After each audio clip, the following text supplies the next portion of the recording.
আসসালামু আলাইকুম গাইস। তুমি কি পুরাতন মডেলের একটি স্যামসাং ফোন ইউজ করো এবং তোমার ফোনের নিচের ব্যাক বাটন, হোম বাটন এবং রিসেট বাটন কোনোটাই কাজ করতেছে না? তো এই ভিডিওটি তোমার জন্য। এই ভিডিওতে আমি তোমাদেরকে দেখিয়ে দিব তুমি কিভাবে এই বাটনগুলো ছাড়াই একটি ভার্চুয়াল নেভিগেশন বাটন ইউজ করে এই সকল কাজ করতে পারো। তো এই কাজটি করার জন্য তোমাদের একটি অ্যাপসের প্রয়োজন পড়বে। অ্যাপটি তোমরা গুগল প্লে স্টোরে পেয়ে যাবা এবং তোমাদের সুবিধার ক্ষেত্রে এই ভিডিওর ডেসক্রিপশনেও আমি লিঙ্ক দিয়ে রাখবো। তো চলো আর দেরি না করে ভিডিওটি শুরু করা যাক। তো welcome back guys. First of all তোমরা তোমাদের গুগল প্লে স্টোরটি ওপেন করবা, দেন নিচে সার্চ বারে ক্লিক করবা, এরপরে এখানে টাইপ করবা ব্যাক বাটন। এরপরে তোমাদের সামনে অসংখ্য অ্যাপ চলে আসবে।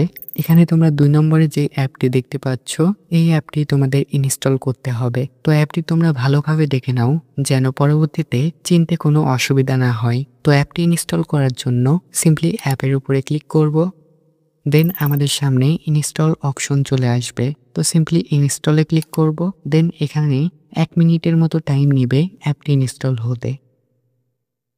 তো দেখতেই পাচ্ছ অলরেডি আমার অ্যাপটি ইনস্টল হয়ে গেছে। তো সিম্পলি অ্যাপটি ওপেন করব, দেন অ্যাপটির ফার্স্ট ইন্টারফেস কিছুটা এরকম। তো এখানে অ্যাপের সকল পারমিশন দিতে হবে। তো পারমিশন দেওয়ার জন্য সিম্পলি নিচে এগ্রিতে ক্লিক করব, দেন তোমাদেরকে সেটিংসে নিয়ে যাবে। তো এখান থেকে তোমরা খুঁজে বের করবা ইনস্টল সার্ভিস। তো আমি নিচে দেখতে পাচ্ছি ইনস্টল সার্ভিস লেখা আছে। তো সিম্পলি এখানে ক্লিক করব, দেন নেভিগেশন বারে ক্লিক করব।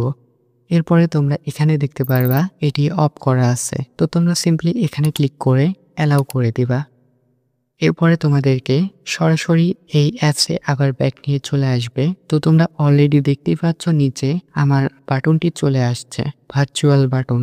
সো তোমরা চাইলে এই অ্যাপকে একটু ঘাটাঘাটি করে কাস্টমাইজ করে নিতে পারো তোমাদের মন মতো বাটনগুলা। তো আমি তোমাদেরকে এই অ্যাপের বেসিক কিছু কাস্টমাইজ করে দেখিয়ে দিচ্ছি।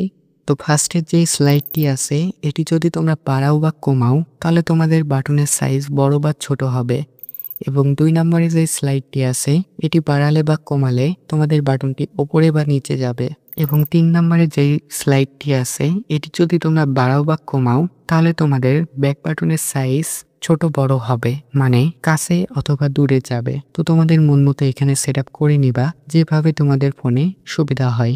এবং তোমরা চাইলে এই ব্যাক বাটনের সাইডও চেঞ্জ করতে পারো, মানে তোমরা চাচ্ছ ব্যাক বাটনটি এই সাইডে থাক কিন্তু আছে তো ডিফল্ট ভাবে এই সাইডে। তো এটি চেঞ্জ করতে হলে তোমরা সিম্পলি নিচে এখানে ক্লিক করবা। তো দেখতেই পাচ্ছ আমার ব্যাক বাটনটি চেঞ্জ হয়ে গেছে। এবং তোমরা চাইলে এই অ্যাপস থেকে এই ব্যাক বাটনের কালারও চেঞ্জ করতে পারো। তো কালার চেঞ্জ করার জন্য সিম্পলি তোমরা এখানে ক্লিক করবা, দেন এখানে তোমরা অসংখ্য কালার পেয়ে যাবা।